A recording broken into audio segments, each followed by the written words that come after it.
Irmãos, a Bíblia diz que, isso é claro na palavra de Deus, que Deus escolheu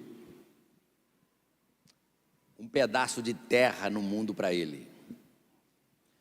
E ele escolheu esse pedaço para entrar em ciúme com as nações. Foi quando ele chamou Abraão e falou: eu vou te dar a terra de Canaã. E ali é onde está a nação de Israel hoje. É onde Deus estabeleceu os limites da terra prometida. E Deus escolheu aquele lugar, ele mesmo fala: porque ali eu vou colocar anzóis nos queixos das nações e vou entrar em guerra com eles ali. Porque Deus salva o pecador, mas Deus também vai julgar as nações. Pensa a maneira como o nosso país vive, a Europa vive, Estados Unidos, China, Rússia. Isso não vai dar certo. Isso está tudo no caderno de Deus, a Bíblia fala dessas coisas. Os reis, os poderosos, as nações serão julgadas. E Deus então estabelece um lugar que chama Israel, e dentro desse lugar ele separa uma cidade que chama Jerusalém. E dentro dessa cidade ele estabelece um templo que representaria a presença dele, e dentro desse templo havia uma arca, lá no Santo dos Santos, que serviu de referência para todas as nações. Essa cidade foi preparada durante milênios, esse país foi preparado para que Jesus Cristo, quando ele deixasse o céu e viesse a esse mundo, ele pudesse se estabelecer ali naquele lugar e ali ele fazer a obra da redenção. Ao oeste dessa cidade de Jerusalém, há um pequeno monte que se chama o Monte das Oliveiras. Eles falam que ele está assim a 300 pés acima da cidade e 2.700 pés acima do nível do mar. Na ladeira ocidental há um jardim, e dizem que ali tem muitas oliveiras plantadas nesse jardim, chamado Jardim das Oliveiras. Mas assim, a tradição religiosa, né, essa inspiração religiosa, né, as pessoas ficam inspiradas e gostam de falar coisas que são ligadas à verdade. Diz assim que dessas muitas oliveiras que tem ali, além de outros arbustos, tem 8 oliveiras que são da época de Cristo, e elas são contorcidas já, né, eradas no seu tempo, e eles falam assim, né, de uma maneira, isso não está oficial na Bíblia, mas é coisa da cultura. Eles dizem assim: olha, que essas oliveiras, né, elas são guardiãs, são as sentinelas, né, guardando o jardim para quando Jesus voltar. E a Bíblia conta uma história quando Jesus estava à noite nesse jardim. E ali ele falava aos seus discípulos, ele falava da sua crucificação, ele falava que ele seria traído, E Jesus, necessitando orar, porque a vontade de Deus estava muito clara dentro do coração dele, ele sabia que ele precisava se submeter à vontade do Pai, e por 3 vezes ele ora ao Senhor ali. Ele fala: Senhor, Pai, se for possível, passa de mim esse cálice, contudo seja feita a tua vontade. E passa um tempo, ele: Pai, se for possível, passa de mim esse cálice, contudo seja feita a tua vontade. Esse cálice, esse copo, não era um copo, um cálice, era uma metáfora, né? Uma ilustração que ele coloca nos seus lábios para fazer uma oração a Deus. Então: Pai, se for possível, passa de mim esse cálice. Note que quando Jesus começou seu ministério, né, ele fazia milagres, curava os paralíticos, as multidões o seguiam. Mas quando ele começou a falar, acerca do reino de Deus, da sua obra, do que seria o reino de Deus, as pessoas começaram a ir embora. E Jesus teve que perguntar aos discípulos assim: vocês também não querem ir embora? E ficaram 12 com ele, mas depois dos 12, um também se foi, o traidor, que é Judas. Desses 11, ele escolheu 3 para o acompanhar, estar junto com ele, orar com ele. Pedro, Tiago e João eram os mais chegados, os mais íntimos. Porém, esses 3 falharam, porque na hora que ele precisava que eles orassem com ele, quando ele fez essa oração no Getsêmani, eles esticaram lá no chão, dormiam, que até roncava, e Jesus teve que ir sozinho. Diz que ali, ele se agonizou diante do Pai. Ele sofreu dizendo: Pai, passa de mim esse cálice. E ali ele transpirou gotas de sangue. E a ciência diz que quando o suor de uma pessoa transforma em sangue, é porque ele entra numa atitude, numa angústia tão grande dentro da sua alma, que o seu corpo reage diferente. Então lá no Getsêmani agora, ele estava só. Nenhum dos 12. E ali Jesus sabia que Deus o levaria à cruz. E ele diz: Pai, se for possível, passa de mim esse cálice. E eu queria meditar nesse cálice com você hoje. O que é que havia nesse cálice tão solitário, tão terrorífico, apavorante, que o Senhor Jesus quis dar um passo atrás, e pedindo a Deus para arrumar uma outra solução?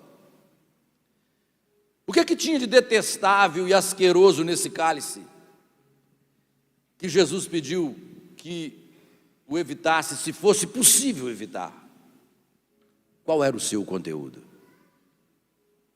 Seria a morte física? Que ele seria crucificado, furado?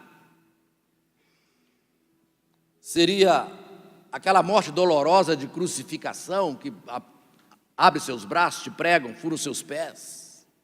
Não, não foi isso.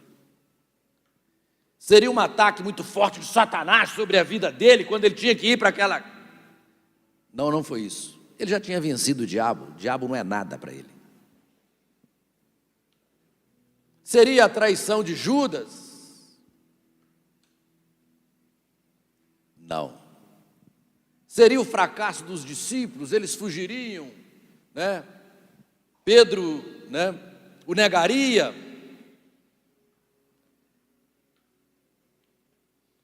Não vamos negar que isso trouxe uma desilusão para ele, uma decepção.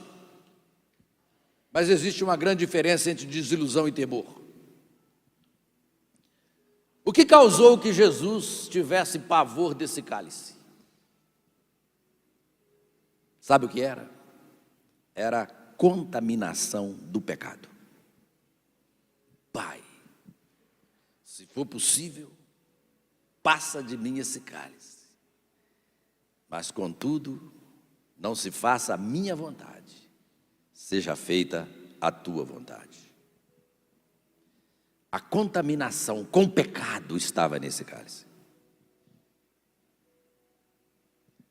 A Bíblia diz que Jesus foi tentado em tudo, como nós somos, porém ele foi sem pecado.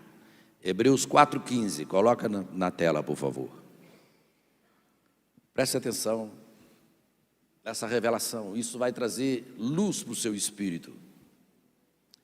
Tá? Hebreus 4,15.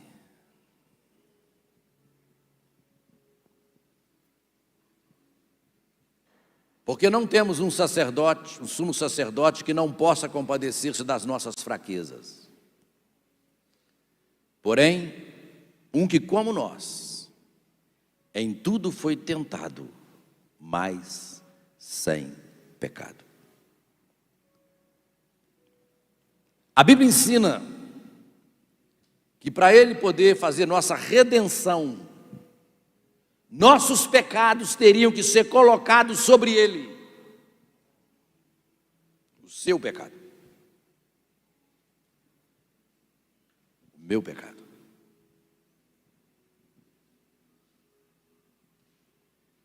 2 Coríntios 5, 21. Olha o que a palavra de Deus diz pelo Espírito Santo. Aquele que não conheceu o pecado, que é Jesus, Filho de Deus, o fez pecado por nós, para que nele fôssemos feitos justiça de Deus. Sabe o que havia no cálice? O pecado de todos os séculos. O meu pecado, o seu pecado. Imagine que Jesus passasse pela manhã aqui, antes dele fazer essa obra, né? E tomasse o seu pecado, o meu pecado individualmente de cada um, assim, me dá os seus pecados aqui, me dá aqui. E trouxe tudo para ele. Sem ter cometido pecado. Não alguns dos seus, mas todos os seus pecados. Todos. Cada ato que você pratica, cada coisa odiosa que você faz. O pecado dessa nação brasileira. Os pecados do mundo. Pai, se for possível, passa de mim esse cálice. Todos os pecados do futuro que ainda seriam cometidos. Tudo estava nesse cálice. E esse cálice, o Filho do Deus vivo, santo, em forma humana, teria que tomar.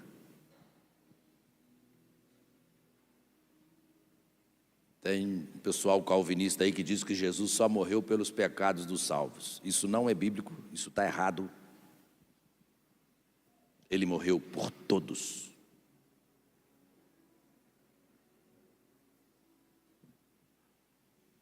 Ele não tinha pecado, mas ele se fez pecado por nós. Mas por que ele tinha que tomar esse cálice? Por que ele carregou esse pecado na cruz?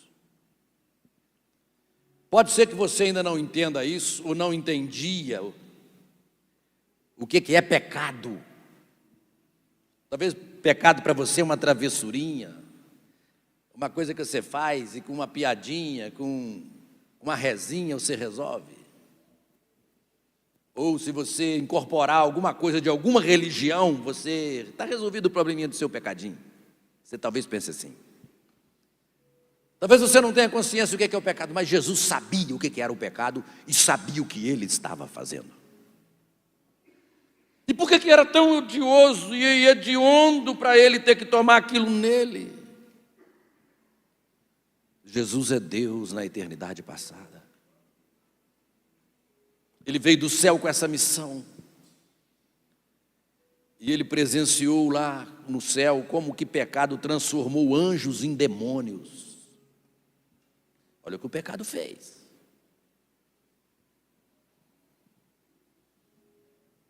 Ele sabia. Que coisa hedionda. Como que o pecado transformou homens em bestas, assassinas, manipuladoras.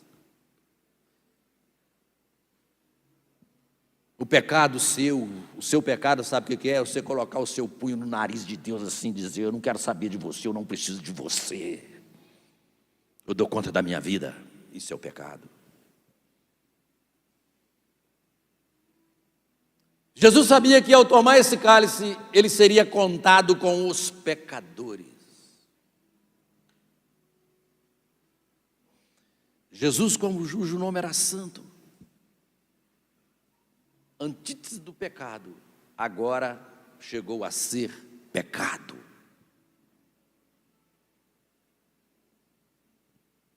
Na cruz, os pecados do mundo se juntaram, a eternidade se comprimiu,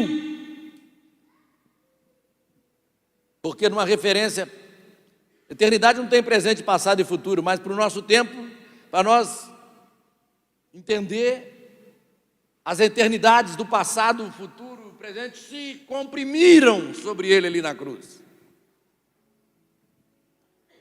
E Jesus, sendo infinito, entrou num tempo finito para tomar sobre eles as consequências infinitas que nos estavam determinadas no inferno.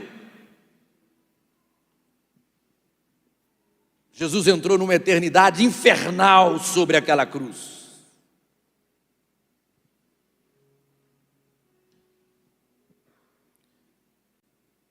Eu sei que você não entende o que Jesus fez. Somente os condenados que estão lá no inferno hoje sabem o que foi que Jesus fez na cruz. Mas eles não quiseram. Porque lá eles estão sendo punidos pelos seus pecados eternamente e não tem saída. Jesus pagou por nossos pecados, pelo pecado de toda a humanidade. Eu te pergunto, você aí que vem à igreja, que está me ouvindo aí pela internet, acha bonito as mensagens do pastor Gilmar? Pastor, adoro suas mensagens. Me adorar minha mensagem não vai te salvar, não. Tu precisa cair para dentro de Jesus. Você tem que entrar para a igreja dele, arrepender dos seus pecados, ser batizado e seguir a Cristo.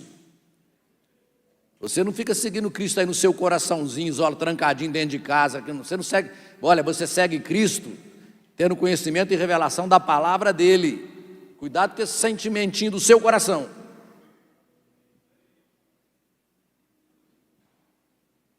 A Bíblia diz que para a igreja ser edificada, ele colocou apóstolos, profetas, pastores, evangelistas e mestres para a edificação do corpo. Você está sentadinho na sua casa achando que você é o seu apóstolo, profeta, pastor, evangelista e mestre. Aqui Deus edifica essa igreja aqui usando vários ministérios diferentes para trazer Eu sou apenas um líder aqui da igreja, mas essa obra completa não sou eu que faço, Deus faz com outras pessoas. Mas você dentro da sua casinha trancadinho, é tudo, você se basta. Eu acho que o Senhor não te conhece ainda não. Põe o seu punho na cara de Deus. Eu não preciso da tua igreja não, Jesus. Eu não preciso de pastor, nem de apóstolo, nem de profeta na minha vida, nem de evangelista, nem de mestres. Você se basta. Seu mestre é a rede social, né? Quando você quer ouvir.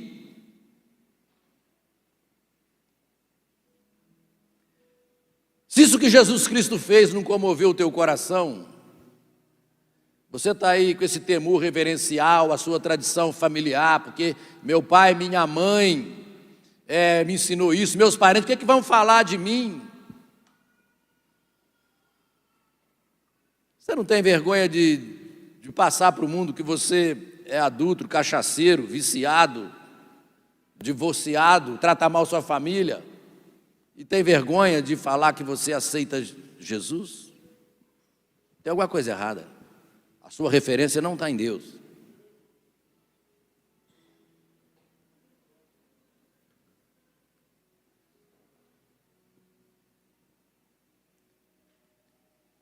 Jesus levou os seus pecados sobre ele, inclusive esse que você está fazendo contra ele até o dia de hoje, quando eu estou te dando esse aviso aqui. Quando você crê no Filho de Deus e aceita, e recebe a salvação que Deus providenciou em Cristo Jesus, é feita uma transferência, a justiça de Deus é imputada em você, pela fé em Jesus Cristo, o Filho ressuscitado do Deus vivo. Agora existe uma história antiga, ela é real, ela é contada. Porque hoje, quando você vai estudar história nas universidades, nas escolas, né? Essa linha militante aí, militante limitada, né? Só quer ensinar essas coisas que não traz proveito nenhum para a vida das pessoas. E às vezes coisas que poderiam edificar a vida não falam, dentro da própria história. Olha, quando está estudando história antiga na faculdade, ou até mesmo para um vestibular, quando vai estudar o povo hebreu, a enrolação e a embromação, porque não querem falar da essência da palavra de Deus. Nem é tocado, nem prova cai. Agora, marxismo, né, Revolução Francesa, essas coisas, Grécia Antiga.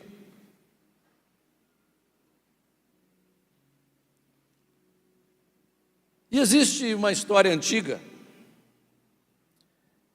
que Nero tinha 40 gladiadores, homens de luta, isso no Império Romano.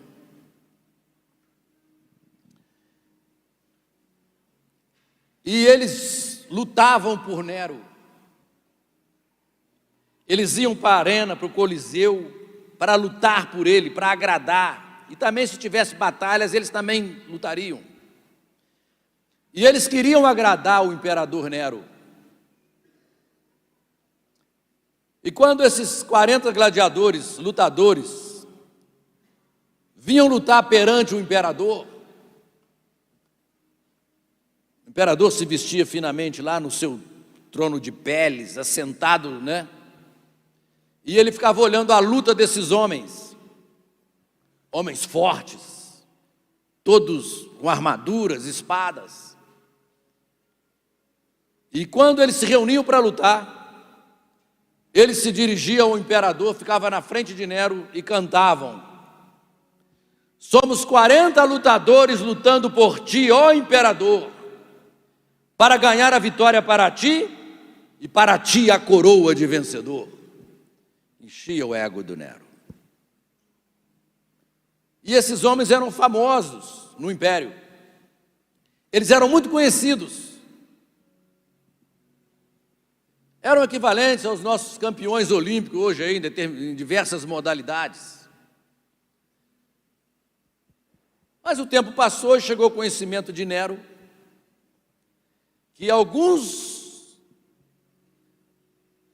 do seu exército se tornaram cristãos. E ele se achava, né, a rainha da cocada preta, Deus, né? Nero se achava um Deus. O cristianismo começou a espalhar no Império Romano, pelo próprio trabalho do apóstolo Paulo. E ser cristão no Império Romano era um crime digno de morte. E os cristãos deveriam ser mortos. E assim Nero, indignado, vaidoso, orgulhoso, né, deu uma ordem ao seu comandante principal, chamado Vespasiano, chamou e deu uma ordem para ele. Isso é história. Falou: ora, Vespasiano, você necessita vistoriar as suas tropas e veja se encontra algum cristão, e se você encontrar, eles devem ser executados e mortos.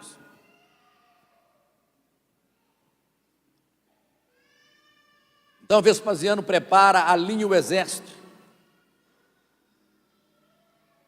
e ele fala: olha, tropa, existe um edito, um decreto do imperador,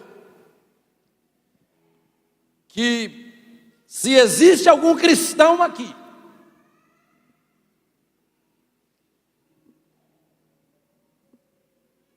eu vou pedir que você confesse ser um cristão. Porque um cristão nunca nega ser um cristão.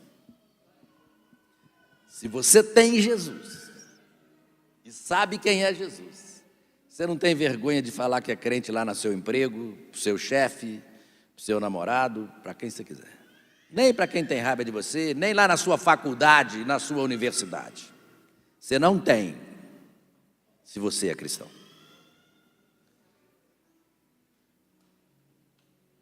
E eu sei que um cristão nunca nega ser cristão, mas eu vou dar um aviso para vocês, tropa. Você sabe que se você confessar ser um cristão, certamente você morrerá.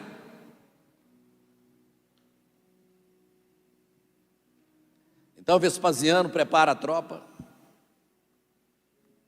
e ele grita: há algum cristão aqui? Ele não estava preparado para o que havia de acontecer. Tá? Se tem, dá um passo à frente. Quando ele fez a pergunta, os 40 lutadores de Nero deram um passo à frente.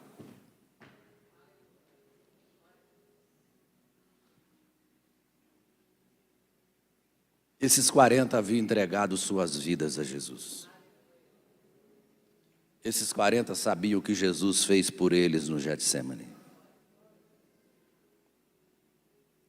Quando Vespasiano, o comandante, viu aquilo, ele gritou: não, não, não, não, não.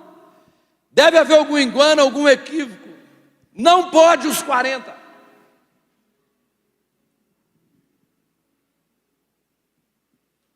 E todos eles firmaram: olha, eu creio que Jesus Cristo é o Filho de Deus, na frente dele.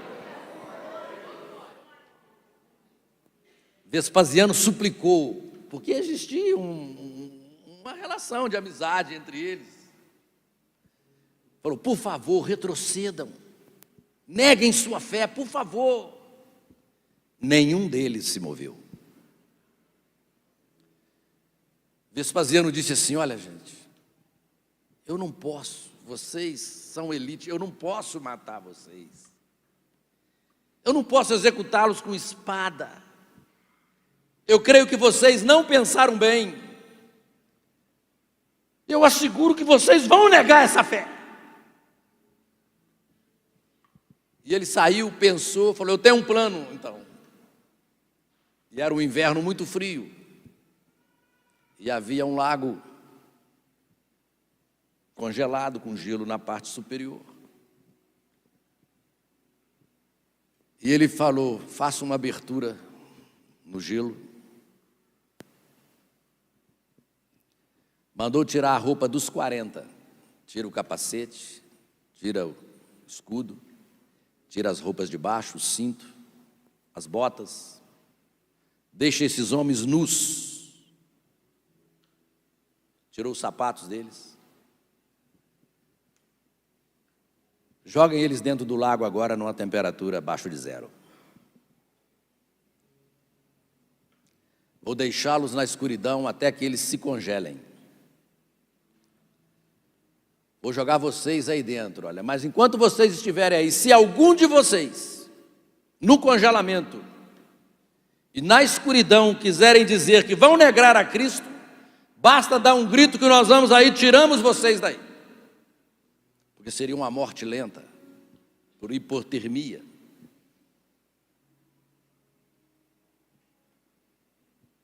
E Vespasiano estava ali até esperançoso, torcendo, porque gostava deles. Torcendo para eles negarem a Cristo. Mas ele não estava preparado para o que ele ia escutar.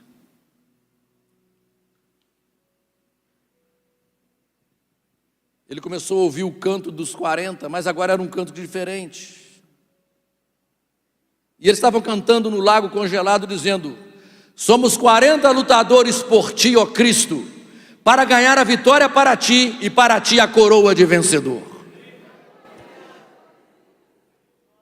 Agora eles estavam cantando a mesma música, agora só que era para Cristo. E quando eles começaram a cantar, Vespasiano falou: agora certamente eles vão mudar de ideia. E a noite cada vez mais fria, porém os guerreiros continuavam cantando: somos 40 lutadores por ti, ó Cristo, para ganhar a vitória para ti e para ti a coroa de vencedor. E cada vez mais eles cantavam a Cristo. E o frio aumentou e começou a paralisar. E logo o cântico foi cessando, fez-se um silêncio.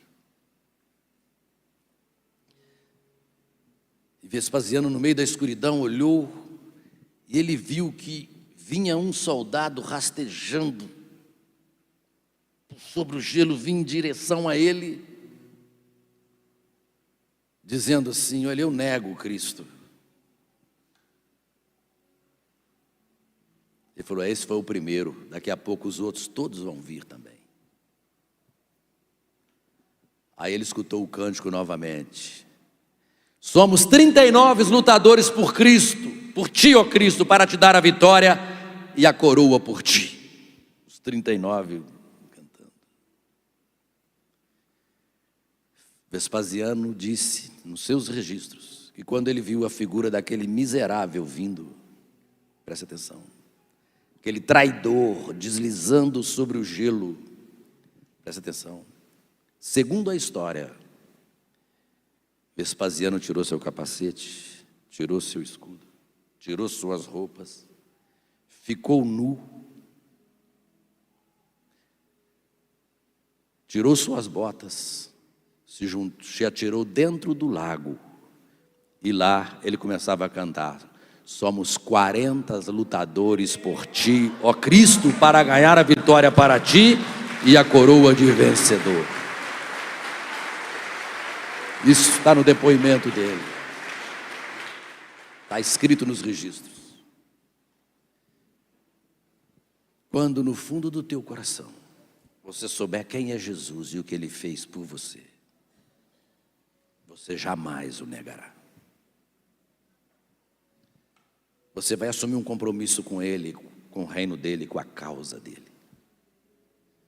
Você vai deixar de ser esse cristão meia boca, meia sola, quase crente, quase salvo, quase abençoado, quase cheio do Espírito, quase aquilo, nunca é nada. Vive cheio de angústia, de temor no seu coração. Jesus lutou por mim, eu quero lutar por Ele. Ele morreu por mim. E se preciso for, temos que dar nossa vida por Ele. Pergunta para o irmão que está do seu lado: você é um soldado da cruz? Se você não é, diga assim: eu quero ser. Vamos ficar de pé.